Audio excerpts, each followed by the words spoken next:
नमस्कार, कृषि सरोकारमा स्वागत छ। म किशोर चौधरी सरिखा। नेपाल कृषि प्रधान देश हो भनिराख्नु पर्दैन। यहाँ 65% मानिस अझै कृषि पेसामै आश्रित छन् भन्ने कुरा पनि पटक पटक दोहोर्याउँदै आएका छौँ। यहाँ कुल जनसङ्ख्याको आधाभन्दा बढी र 3/4 भन्दा केही मात्रै कम मानिस कृषि पेसालाई नै अङ्गाले पनि कृषि उपजमा अझै देश आत्मनिर्भर हुन सकेको छैन। वार्षिक खरबौं रकम बराबरको कृषि उपज तेस्रो देशबाट आयात गर्दै आएका छौँ। हामीलाई कृषि कर्म गर्न जग्गाको कमी पनि होइन, सिँचाइका लागि पानीको अभाव पनि होइन। अभाव छ त केवल कृषिका लागि नीति बनाउनेहरूको नियत परिवर्तन गर्न हो। नीति बनाउनेहरूको नियतमै खोट भएपछि कृषि क्षेत्र पछाडि धकेलिनु स्वाभाविक मान्न सकिन्छ। बाँकेमा निर्माणाधीन राष्ट्रिय गौरवको आयोजना सिक्टा सिँचाइ आयोजना 61% काम सम्पन्न भएको छ। तर यो आयोजनालाई अवरुद्ध बनाउने योजनाहरू र चलखेल सुरु भएको छ।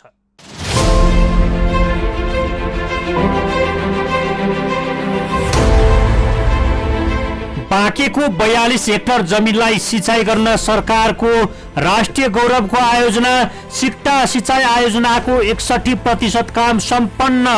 राष्ट्रिय गौरवको काममा अवरोध पुर्याउने चलखेल हुने कस्तो अचम्म। लाखौं किसान सिक्टाबाट लाभान्वित हुनेमा दुई मत छैन। किसान भन्छन् सिक्टालाई अवरोध पुर्याउने तत्त्वको अब खैरियत छैन। डुडुवा नहरमाथि अवैधानिक रूपमा पुल बनाउने र फोहोर फ्याँक्नेहरू सक्रिय। नियमन गर्ने निकाय नेपालगञ्ज उपमहानगरपालिकाको फोहोर फ्याँक्ने डम्पिङ साइट डुडुवा नहर बन्यो। राष्ट्रिय गौरवको आयोजनामाथि धावा बोल्ने स्थानीय तह र छेउछाउमा बनेका उद्योग कल कारखाना नै सक्रिय बन्न थाल्यो। आखिर सिक्टामाथि तिक्तता किन?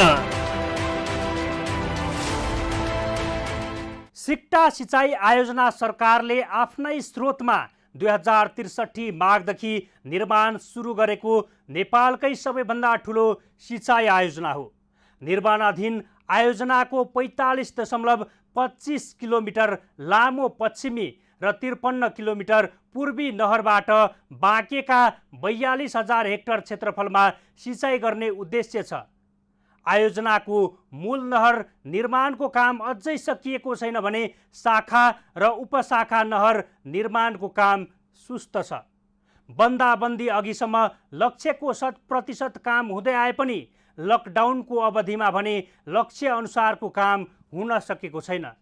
हो, सिक्टा सिँचाइ आयोजनाको निर्माण सम्पन्न भएको खण्डमा लाखौं किसानहरू प्रत्यक्ष लाभान्वित हुने निश्चित छ। कुनै बेला यो वर्ष पानी पर्छ कि पर्दैन, धान गहुँ मकै वा अन्य फसल लगाउँदा पानी नपरेर डढ्ने हो कि भन्ने चिन्तामा थिए किसानहरू। तर सिक्टा सिँचाइ आयोजनाको निर्माण सकिएको खण्डमा ती समस्याबाट किसानहरू मुक्त हुने निश्चित छ। यो रिपोर्ट हेर्नुहोस्।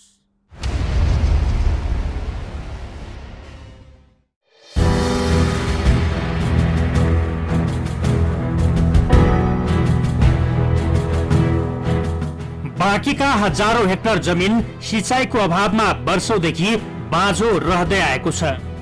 हुन त नेपालमा भएका नदीनालालाई व्यवस्थित गरेर सिँचाइका लागि उपयोग गर्ने हो भने कुनै क्षेत्रको जमिन सिँचाइकै अभावमा बाँझो रहँदैन।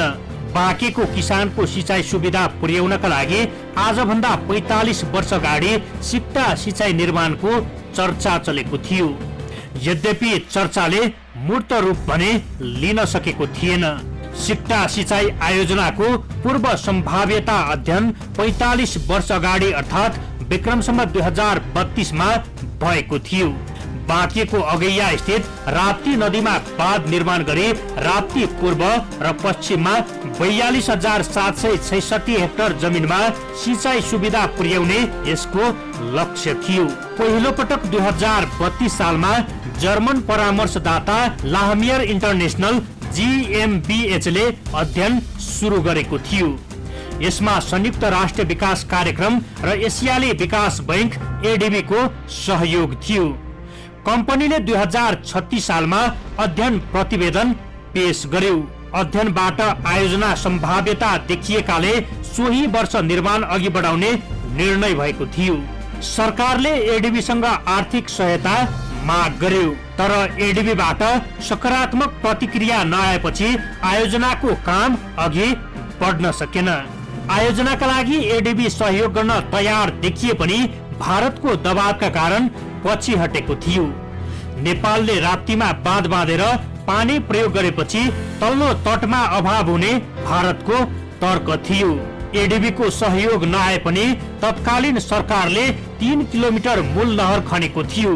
पछि आयोजनाले गति लिन सकेन र 27 वर्षसम्म कागजमै सीमित रह्यो। आयोजना निर्माणको चर्चा र बहसबीच 2059 सालमा पुनः सम्भाव्यता अध्ययन सुरु गरियो। युरोपेली संघको सहयोगमा सिंचाई विकास आयोजना अन्तर्गत अध्ययन सुरु भयो। आधुनिक अध्ययन प्रविधि र युरोपेली इन्जिनियरको सहभागितामा गरिएको अध्ययनले आयोजना सम्भाव्य देखायो। लगानी जुटाउन सरकारले साउदी विकास कोष एसएफडी, कुवेत फण्ड, ओपेक फण्डसँग परामर्श गर्यो। सबै निकाय सहयोग गर्न इच्छुक देखिए। कसले कति लगानी गर्ने भन्ने विषय समेत टुङ्गो लागिसकेको थियो। सिक्टाका लागि लगानी जुट्ने अन्तिम तयारी भइरहँदा फेरि पनि भारतले अवरोध गर्यो। भारतको राप्ती नदीको पानीमाथिको चासो र स्वार्थका कारण दात्री संस्थाहरू पछि हटे। तत्कालीन राजा ज्ञानेन्द्रले 2061 सालमा सिक्टा स्वदेशी लगानीमै निर्माण गर्ने घोषणा गर्दै बजेट विनियोजन गर्न निर्देशन दिए। तत्कालीन राजा ज्ञानेन्द्र शाहकै दबावमा आर्थिक वर्ष 2061-62 मा स्वदेशी आर्थिक तथा प्राविधिक स्रोतबाट आयोजना निर्माण अघि बढेको थियो। राजतन्त्रले अघि बढाएको आयोजना लोकतन्त्रले अघि बढाउनु हुँदैन भन्ने तल्लो स्तरको बहसले पुनः सिक्टा आयोजना अन्योलमय बन्यो। लामो कसरतपछि औपचारिक रूपमा आर्थिक वर्ष 2063-64 देखि आयोजनाको काम सुरु भएको थियो। अहिले सिक्टा सिंचाई आयोजनाको 61% काम सम्पन्न भएको छ। कोरोनाको कहरसँगै सरकारले गरेको लकडाउनका कारण आयोजना निर्माणमा केही असहज भए पनि काम भने रोकिएको छैन। सिक्टा सिंचाई आयोजनाको निर्माणबाट लाखौं किसानहरूको खेतमा सिंचाई पुग्ने निश्चित छ। पश्चिम मुख्य नहर अन्तर्गत 7 वटा शाखा नहर मध्ये सिद्धनिया शाखा नहरको 90% काम पूरा भएको छ भने डुडुवा शाखाको पुरानो नहरलाई जीर्णोद्धार गर्ने काम भइरहेको छ। 4 वटा शाखा नहरमा 5 किलोमिटर सम्मको काम भइरहेको छ। 9000 हेक्टर सिंचाई गर्ने गुरुगाउँ शाखाको बोलपत्र प्रक्रिया अघि बढेको छ। सिक्टा सिंचाई आयोजना सरकारले आफ्नै स्रोतमा 2063 माघदेखि निर्माण सुरु गरेको नेपालकै सबैभन्दा ठुलो सिंचाई आयोजना हो। 25 अर्बको लागतमा निर्माणाधीन आयोजनाको 45.25 किलोमिटर लामो पश्चिमी र 53 किलोमिटर पूर्वी नहरबाट बाँकिएका 42,000 हेक्टर क्षेत्रफलमा सिंचाई गर्ने उद्देश्य छ। आयोजनाको मूल नहर निर्माणको काम अझै सकिएको छैन। चालु आर्थिक वर्षको लागि आयोजनालाई छुट्याएको करिब 1 अर्ब बजेटमा 60 करोड बढी खर्च भइसकेको छ। आगामी आर्थिक वर्षको लागि करिब 1.5 अर्ब बजेट विनियोजन भएको छ। सिक्टा सिंचाई आयोजनाको कुल बजेट 25 अर्ब रहेकोमा 14 अर्ब थप बढाएर 5 वर्षभित्र काम सक्ने गरी 39 अर्बको संशोधित गुरु योजना बनाएको छ। पूर्वी र पश्चिमी मुख्य नहरसँगै शाखा, उपशाखा र प्रशाखा नहर सहित 2 वर्षमा सिंचाईको मुख्य सञ्जाल बनिसक्ने जनाएको छ। बाँकेमा 35,970 हेक्टरमा धान खेती हुन्छ। त्यसमध्ये करिब 13,700 अर्थात् करिब 25% क्षेत्रमा मात्रै सिंचाई सुविधा छ। सिंचाई सुविधा नहुँदा किसान वर्षेनी आकाशे पानीको भरमा धान खेती गर्न बाध्य छन्।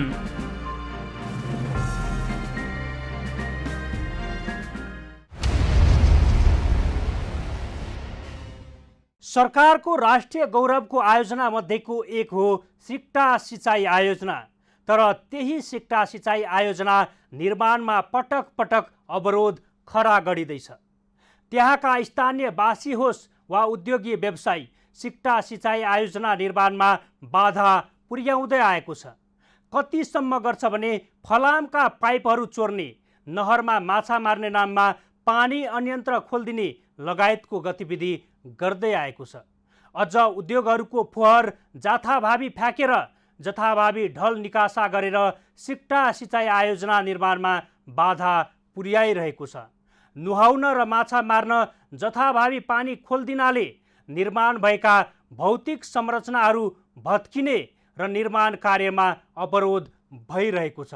राष्ट्रिय गौरवको आयोजनामाथि एकपछि अर्को धावा बोलिरहेको छ। लाखौं किसानको सपना हो सिक्टा सिँचाइ आयोजना। यो आयोजना बनेपछि खडेरी लाग्ने, आकाशे पानीको भर पर्ने, पानी नै नभएर बाँझो रहने हजारौं हेक्टर जमिनमा सहजै उब्जनी हुनेमा दुई मत छैन। यो रिपोर्ट हेर्नुहोस्।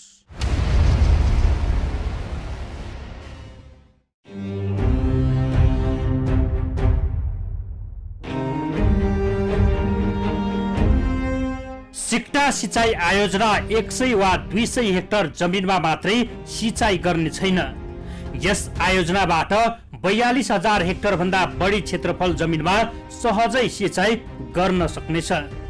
विक्रम सम्वत 2063 साल माघबाट निर्माण सुरु भएको यो योजना लाखौं किसानको ढुकढुकी बनेको छ। यति बेला सिँचाइको असुविधाकै कारण वर्षेनी लाखौं हेक्टर जमिन बाँझै रहँदै आएको छ। आकाशे पानीको भरमा खेती लगाउने, समयमा पानी नपर्दा लगाएको बाली नाली पनि नष्ट हुने समस्या कुनै नौलो होइन। आकाशे पानीको भरमा खेतबारीमा बाली नाली लगाए पश्चात एउटा मिठो सपना देख्छन् र देख्नु स्वाभाविक पनि हो किसानहरूका लागि।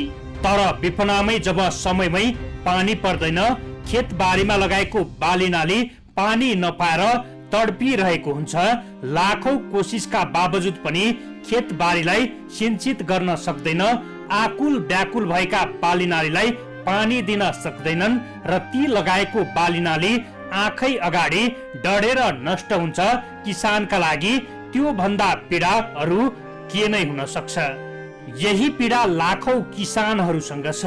सरकारले किसानका यी पीडा देखेर हुन सक्छ अरबौं रकम खर्च गरेर राष्ट्रिय गौरवको आयोजनाको रूपमा सिक्टा सिँचाइ आयोजनाको निर्माण गर्न लागेको कुरा।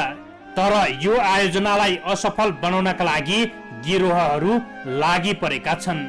चाहे त्यो ठुलठुला व्यापारीहरू होस्, चाहे स्थानीय निकायबाटै यो आयोजनालाई असफल बनाउनका लागि कम्मर कसेर लागेका छन्। सिक्टा सिँचाइ आयोजना अन्तर्गत डुडुवा नहरलाई अव्यवस्थित रूपमा प्रयोग गरेको छ। नेपालगञ्ज र कोहलपुर जोड्ने सुर्खेत स्थित यो नहरमा ठुलठुला उद्योग कल कारखानाले मापदण्ड विपरीत पुल निर्माण र डम्पिङ गर्ने भाडो बनाएको छ। अहिले हाम्रो नहरमा अतिक्रमण बढेको छ र नहरमा उद्योगहरूले चाहिँ मतलब उनीहरूको जुन फोहोर हो त्यो फोहोर पनि नहरमा फालेको अवस्था छ। त्यसपछि हाम्रो नहरको बहावलाई रोक्ने गरेर त्यसबाट हरेक इन्डस्ट्री अथवा अरू इस्टाब्लिसमेन्टले पनि त्यहाँ पुल बनाइदिने, त्यो पुललाई डिजाइन अनुसार नबनाउँदा पानी अवरुद्ध भएर पानी पास हुन सकेको छैन। त्यसको साथै अब त्यो अन्य साना साना घरहरूले पनि अब त्यहाँ उनीहरूको घरको डाइरेक्ट ढलै चाहिँ नहरमा फालेको अवस्था छ। त्यसले गर्दा तपाईँको करिब 15-16 हजार हेक्टर सिँचाइ गर्ने जुन हाम्रो इन्फ्रास्ट्रक्चर छ त्यो चाहिँ क्षति एकदमै अतिक्रमणको चपेटामा परेको छ। नेपालगञ्ज उपमहानगरपालिकाबाट निस्केका फोहोर समेत डुडुवा नहरमा फालिरहेको भेटिएको छ। कस्तो विडम्बना! अरूलाई फोहोर फाल्न नदिन र फाले जरिवाना गर्ने निकाय नै आज डुडुवा नहरलाई फोहोरको भारी बोकाउँदैछ।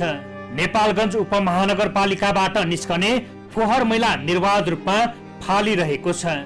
डुडुवा नहर सिक्टा सिँचाइको सहायक नहर हो। यो नहरबाट बाँके जिल्लाको 16,000 हेक्टर जमिन सिँचाइ गर्ने उद्देश्य लिएको छ। सिँचाइको स्रोतहरूमा अब खास गरी औद्योगिक फोहोरहरू, इन्डस्ट्रियल वास्ट हो, त्यसमा मिसावट भयो भने त्यो फोहोरमा धेरै रासायनिक वस्तुहरू हुन सक्छन् र र ती रासायनिक वस्तुले माटोको गुणस्तरमा प्रभाव पार्न सक्छ, माटोको उर्वरा शक्ति घट्न सक्छ भने त्यो फोहोरमा इन्डस्ट्रियल वास्टमा चाहिँ नि विभिन्न हेभी मेटलहरू जस्तो सिसा लगायतका वस्तु पनि हुन सक्छन् र ती वस्तुहरू चाहिँ बालीले सोच्दाखेरि त्यसको फलमा त्यो रहन्छ र त्यसले मानव स्वास्थ्यलाई पनि हानि गर्न सक्छ। त्यही भएर इन्डस्ट्रियल वास्ट चाहिँ अब कुन किसिमको छ, कस्तो छ भन्ने विषयले त्यसले चाहिँ अब खेतीमा कस्तो प्रभाव पार्छ भनेको चाहिँ असर गर्छ। यस नहरबाट बाँकेका 3वटा पालिकालाई प्रत्यक्ष लाभ हुने निश्चित छ, तर त्यही नहरमा अहिले फोहोरको डङ्गुर भरिएको छ। कोहलपुर नगरपालिका र नेपालगञ्ज उपमहानगरपालिकाको बीच बाटोको छेउछाउमा निर्माण भएका उद्योगहरूले मापदण्ड विपरीत पुल निर्माण र फोहोर फाल्ने डम्पिङ साइट बनाएको छ। केएल दुगड ग्रुप, सोल्टी होटल, सिप्रदे, बागेश्वरी स्टिल उद्योग लगायतका ठूला उद्योगहरूले नहरलाई साँघुरो बनाएर पुल निर्माण गरिरहेको छ। यसले पनि प्रश्न हुन्छ, सिक्टा र सिक्टाको सहायक नहरहरूमा कसरी गैर कानुनी रूपमा काम भइरहेको छ भन्ने कुरा हो। सिक्टा आयो भने आफ्नो व्यापार बिजनेस चौपट हुने चिन्ता पनि छ। त्यसैले हुन सक्छ सिक्टा प्रतिको तिक्तता। सम्बन्धित निकायको बेलैमा ध्यान पुगोस् र त्यस्ता वाञ्छनीय गतिविधिको समयमै रोक लागोस्।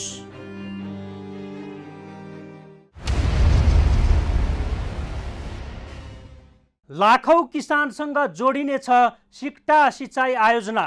2063 माघदेखि निर्माण सुरु भएको नेपालकै सबैभन्दा ठुलो सिँचाइ आयोजना पनि हो। यसलाई कुनै पनि बहानाबाजीमा रोक्न खोज्नु र रोक्न सक्रिय गिरोहलाई छुट दिनु हुँदैन। सिक्टा सिँचाइ आयोजनामाथि नै अवैध रूपमा पुल बनाएर आयोजनामाथि धावा बोलिरहेको छ। यसले पनि आयोजना निर्माणमा थप समस्या खडा गरेको छ। सिक्टा सिँचाइकै ठुलो शाखाको रूपमा रहेको डुडुवा नहरमाथि अव्यवस्थित रूपमा पुल निर्माण र ढल निकासा गरेपछि खेतमा पानी पुर्याउनै समस्या भएको छ। सिक्टा सिँचाइ आयोजना बाँकेले पहल गरे पनि स्थानीय निकायहरू भने मौन बसेका छन् र निर्वाध रूपमा पुल निर्माणको काम भइरहेको छ। यो विषयमा स्थानीय सरकारको कुरा मात्रै पनि रहेन, सङ्घीय सरकार र प्रदेश सरकारले चासो देखाउनै पर्छ। सरकारको राष्ट्रिय गौरवको यो आयोजना लाखौं किसानको जनजीविकासँग जोडिएको छ। यदि अहिले निर्माणाधीन पुलले पानीको बहावलाई रोक्ने र उद्योगहरूबाट निस्केका फोहोर खेतसम्मै पुगेर प्रत्यक्ष असर गरिरहेको छ, स्थानीय सरकार अब जनजीविकामाथि प्रत्यक्ष असर पर्ने विषयमा पनि बोल्ने कि? यो रिपोर्ट हेर्नुहोस्।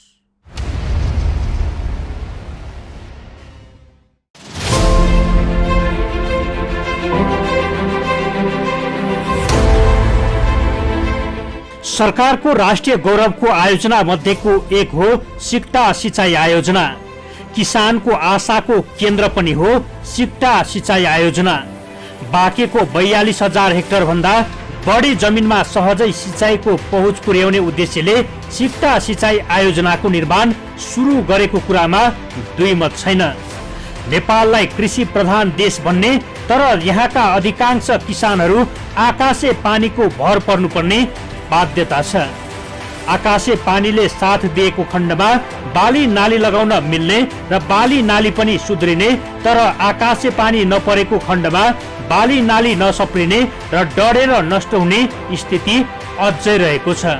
हुन त नेपाललाई जलस्रोतको धनी देशको रूपमा पनि चिनिन्छ, तर त्यही जलको उपयोग गर्न नसक्दा किसानहरू वर्षेनी समस्या भोग्दै आएका छन्। सिक्टा सिँचाइ आयोजना बनेपछि लाखौं किसानहरूले त्यसबाट प्रत्यक्ष लाभ लिने निश्चित छ। ये तो यही फैलता है, तो ये गोदाम वाले तो अपन मना कर दी, तब बैठे से वो हरे फोहर छोड़ के चला जाता। तर त्यही सिक्टा आयोजनालाई अवरोध पुर्याउने चलखेल सुरु भएको छ। त्यहाँका स्थानीय बासी होस् या उद्योगी व्यवसायी, सिक्टा सिँचाइ आयोजना निर्माणमा बाधा पुर्याउँदै आएको छ। कतिसम्म गर्छन् भने फलामका पाइपहरू चोड्ने, नहरमा माछा मार्ने नाममा पानी अन्यन्त्र खोलिदिने लगायतको गतिविधि गर्दै आएको छ। सरकारले केही गर्ने न नगरपालिकाले केही गर्ने पुला सफाइ गर्ने न त फेरि नहरको पानी पनि बन्द गरिदियो पुरा बाटो बनाएर तलाउको। जस्तै नहरवालाले भन्छ कि मैले बाटो बनाउन पनि दिएको अनुमति छैन, त्यो फोहोर पनि फालिराखेछन् ठुलो डोगरहरूले, के भन्नुहुन्छ त्यस्तो? फोहोरको लागि अब के, अब फोहोरको लागि त अब यतातिर छैन, अब उतैतिर छ। अब नहरमा अब फोहोर फालेपछि त फोहोरै आउँछ खेतमा। जस्तै कि अब त्यो फोहोर फाल्छन्, यो टालमा पनि फोहोर आयो भने त्यो खेतमा त असर पनि पर्छ नि। परिहाल्छ। अझ उद्योगहरूको फोहोर जथाभावी फ्याँकेर जथाभावी ढल निकासा गरेर सिक्टा सिँचाइ आयोजना निर्माणमा बाधा पुर्याइरहेको छ। नुहाउन र माछा मार्न जथाभावी पानी खोलिदिनाले निर्माण भएका भौतिक संरचनाहरू भत्किने र निर्माण कार्यमा अवरोध भइरहेको छ। लाखौं किसानको सपना हो सिक्टा सिँचाइ आयोजना। यो आयोजना बनेपछि खडेरी लाग्ने, आकाशे पानीको भर पर्ने, पानी नै नभएर बाँझो रहने हजारौं हेक्टर जमिनमा सहजै उब्जनी हुनेमा दुई मत छैन। तर छेउछाउमा बनेका ठुल्ठुला उद्योगबाट निस्किने फोहोर मैला र केमिकल नहरको पानीमा मिसावटले माटोको उर्वरा शक्ति र उत्पादनमा कमी समेत आउन सक्ने अनुमान गरिएको छ। केमिकल मिसावट पानीले उत्पादन भएको खाद्यान्नबाट मानव शरीरमा पनि असर गर्ने, माटोमा दिगो उत्पादनमा समेत कमी आउने कृषि ज्ञान केन्द्र बाँकिएको भनाइ छ। सिक्टा सिँचाइ आयोजनाले उद्योगहरूलाई बारम्बार सचेत गराए पनि अटेर गर्दै आएको छ। नहरको छेउमा सञ्चालन भएका उद्योग कल कारखाना सबैले नहरमै डम्पिङ गरिरहेका छन्।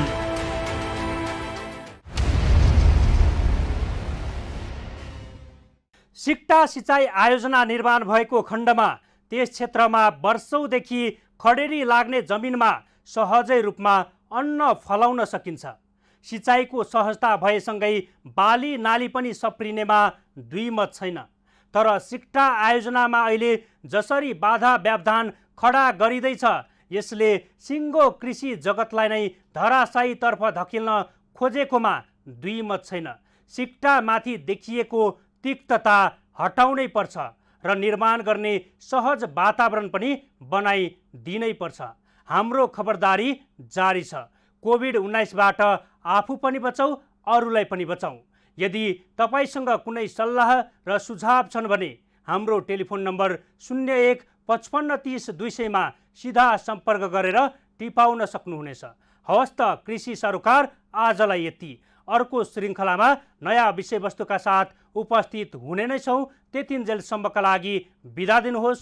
नमस्कार।